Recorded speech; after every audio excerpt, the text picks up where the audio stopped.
Oh, hello. And we're in John's Gospel, chapter 10. We're looking at the Good Shepherd passage. Previous bit we looked at verses 1 to 6. Jesus talking about, says he is the door of the sheep. And about people who enter by the door and people who don't, and effectively portraying himself as the one who enters by the door. And we're just going to read verses 7 to 10 today. So let me read them first of all from the ESV. Jesus again said to them, "Truly, truly, I say to you, I am the door of the sheep. All who came before me are thieves and robbers, but the sheep did not listen to them. I am the door. If anyone enters by me, he will be saved and will go in and out and find pasture. The thief comes only to steal and kill and destroy. I came that they may have life and have it abundantly," or have it to the full, depending which translation you're using.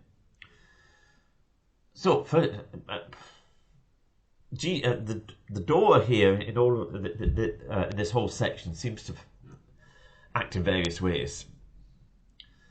In the first part we read, it seems as though Jesus is saying he entered by the door, and which is true. He came as the Father's servant, doing the Father's will, doing things the way that God wanted them done. And now he says, I am the door. So Jesus says he is the door of the sheep, and all who came before him were thieves and robbers.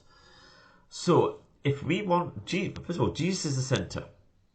And if you want to truly look after people, truly pastor them or shepherd them, depending on how you want to describe it, we need to do it the Jesus way. We need to be disciples of Jesus and living in trust and faith in Jesus and living in obedience to Jesus. If we're not doing that, then we're a thief and a robber. You'll be doing it for self-interest.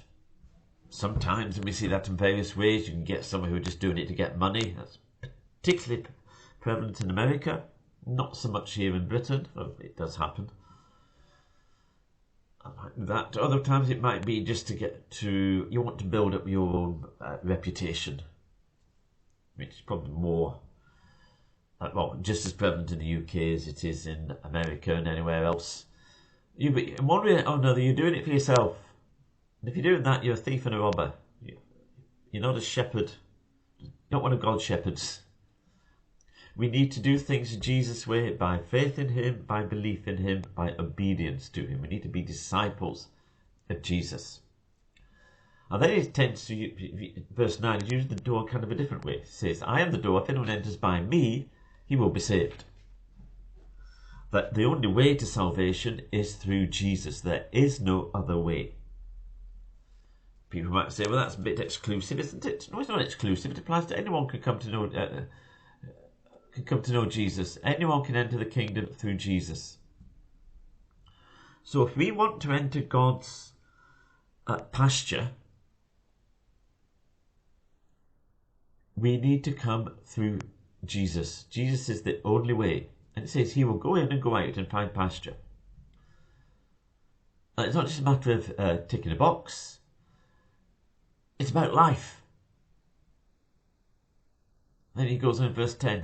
The thief only comes to steal, kill and destroy. And that ultimately that applies to Satan. That's what his role in life or role in death, however you want to put it, is.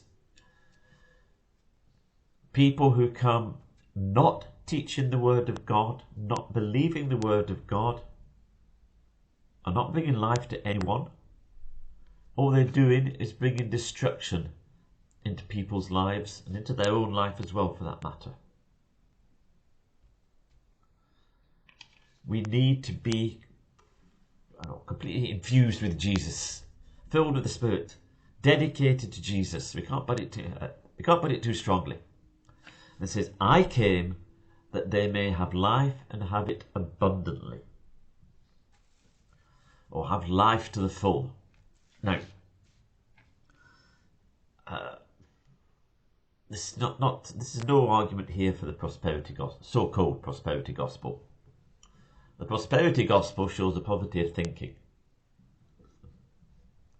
Just bear that in mind. But we come to have life. People, I know some of them say, well, because it's all based on forgiveness, means you can do what you like and be forgiven. And then you're all right and go off to heaven. That just shows such a poverty of thinking and a complete lack of appreciation of what the gospel's about. Jesus came that we might have life and have it to the full.